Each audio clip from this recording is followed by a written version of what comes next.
So for me, mixed race has actually been a huge thing of privilege, just purely because I'm half white and half Asian, and both that's seen as a very exotic mix. That's seen as something people find very beautiful and very attractive. There are certain racist traits associated with it. I'm seen to be good at maths and hardworking.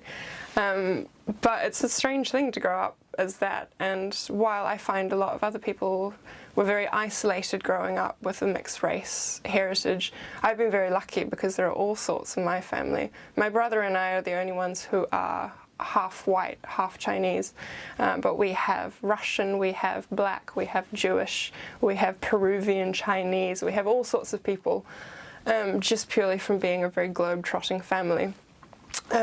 So for me, it's been a wonderful thing. I think there's something really wonderful about walking into a room and making eye contact with someone you know is a bit mixed as well.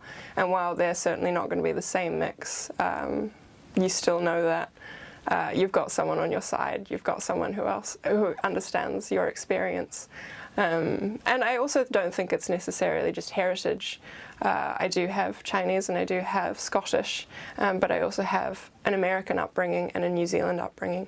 And my New Zealand culture is just as important to me as the ethnic strands of who I am, of my identity.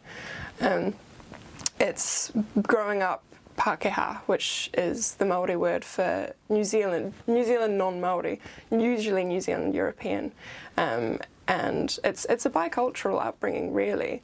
To go from having a family that's gone through a world war and the Western world and a communist revolution and the non-Western world, coming to this tiny little country in the middle of nowhere in a sea that no one ever goes to and no one's ever heard of.